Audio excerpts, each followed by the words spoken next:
Salam saudaraku, selamat pagi, semoga kita semua dalam keadaan sehat dan penuh sukacita dalam Tuhan. Marilah kita menggunakan waktu sejenak untuk berdoa, membaca dan merenungkan firman Tuhan sebagai sumber kekuatan, inspirasi dan motivasi bagi kita hari ini, Jumat 6 Agustus 2021. Sebelumnya mari kita berdoa. Bapa di surga, kami bersyukur atas hari yang indah ini, hari yang penuh harapan. Kami akan merenungkan firman-Mu, biarlah Roh Kudus menerangi hati dan pikiran kami, agar kami memahami firman-Mu. Dalam nama Tuhan Yesus Kristus kami berdoa. Amin. Firman Tuhan yang menyapa kita di pagi ini, 1 Korintus 15 ayat 33. Janganlah kamu sesat, pergaulan yang buruk merusakkan kebiasaan yang baik. Demikian firman Tuhan. Saudaraku, seorang pelukis yang sedang melukis tentang perjamuan kudus, kesulitan menemukan seorang model lagi untuk menyelesaikan lukisannya. Sudah hampir sebulan dia mencari model Yudas, namun tidak menemukan orang yang cocok. Suatu malam dia berjalan di kotanya dan melihat seorang pria yang sedang terduduk dengan sebuah botol minuman. Dia mendekati orang yang setengah mabuk itu lalu menawarkannya untuk menjadi model lukisannya. Lalu orang itu setuju. Keesokan harinya model itu datang ke tempat si pelukis. Lalu pelukis mulai melukisnya dan sekitar 4 jam kemudian lukisannya telah selesai dan dia amat senang memandang lukisannya. Namun tiba-tiba pria yang menjadi model lukisannya menangis terisak-isak. Lalu pelukis itu bertanya, "Kenapa kamu menangis?" "Apakah Bapak tidak mengenal saya?" katanya. "Tidak, aku tidak mengenal kamu." Lalu dia menunduk dan menangis lagi lebih keras. Setelah dia tenang, pelukis itu bertanya, "Sebenarnya kamu siapa?" 2 tahun lalu Bapak pernah melukis saya, katanya. "Melukis apa?" "Saya menjadi modelmu untuk melukis Tuhan Yesus." Pelukis itu kemudian mengingat-ingat, memang sekitar 2 tahun lalu dia pernah melukis wajah Yesus. Dia begitu kaget melihat penampilan pria itu dari model Tuhan Yesus dan menjadi seorang model Yudas yang begitu lusuh. Mereka kemudian berbincang-bincang dan akhirnya pelukis mengetahui bahwa pergaulannya lah yang telah membuat dia seperti itu. Dia hidup bersama-sama para begundal, para penjudi, pemabuk dan perampok. Ada sebuah kisah lain yang menceritakan tentang seorang pengusaha yang telah memiliki penghasilan 100 juta per bulan. Suatu hari dia bertemu dengan pengusaha besar yang penghasilannya jauh lebih besar darinya.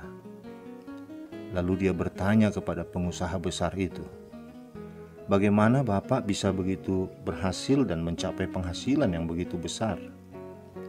Lalu pengusaha besar itu bertanya padanya, "Siapa saja teman-teman Bapak?" Lalu pengusaha itu menjawab, "Ya, teman-temanku kelompok jutawan." Pengusaha besar menjawab, "Nah, disitulah letak kesalahan Bapak. Seharusnya Bapak bergaul dengan kelompok miliarder, karena mereka akan membuat Bapak berpikir pada tingkatan mereka." Setelah itu, pengusaha tadi mulai bergaul dengan kelompok miliarder, dan kini penghasilan usahanya hampir mencapai 2 miliar per bulan. Saudaraku, manusia pada dasarnya suka menyesuaikan diri dengan lingkungan dan pola hidup orang-orang di sekelilingnya. Jika kita selalu bersama-sama dengan mereka yang memiliki disiplin tinggi, rajin, jujur, dan memiliki kualitas kepribadian yang baik, maka kita pun akan terbentuk menjadi seperti mereka. Sebaliknya, jika kita hidup dengan orang-orang yang malas, tidak disiplin, curang, dan tidak punya tujuan hidup yang jelas, maka kita pun akan terbentuk menjadi seperti mereka. Benarlah seperti kata Rasul Paulus, "Janganlah kamu sesat, pergaulan yang buruk merusakkan kebiasaan yang baik. Jika saudara ingin mengalami kemajuan dalam kerohanian, bergaulah dengan orang-orang yang bisa memberikan pengaruh positif pada kerohanian saudara.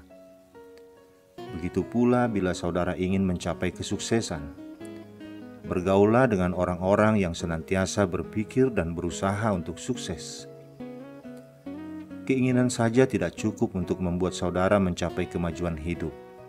Saudara perlu belajar dari orang-orang yang sudah maju, yang selalu berpikir untuk terus mengembangkan diri dan tidak merasa puas dengan keadaan mereka sekarang. Di bidang pelayanan, penting sekali untuk belajar dari rekan-rekan atau para senior yang sudah berhasil dalam pelayanan mereka. Saudara bisa belajar mengenai banyak hal yang telah membuat pelayanan mereka berhasil. Misalnya, kehidupan doa, strategi pelayanan, dan berbagai program yang menunjang kemajuan dalam pelayanan. Di dalam Alkitab, kita juga bisa melihat tokoh-tokoh yang mengalami kemunduran rohani akibat pergaulan mereka. Saudaraku, berhati-hatilah dengan komunitasmu. Dengan siapa saudara bergaul? Dengan siapa saudara menghabiskan banyak waktu? Kebiasaan dan prinsip hidup mereka akan sangat mempengaruhi hidup saudara. Jika saat ini saudara berteman dengan orang-orang yang akan membuat kerohanian saudara menjadi lemah atau tidak memberikan motivasi untuk kemajuan, pertimbangkanlah hal itu. Amin. Kita berdoa.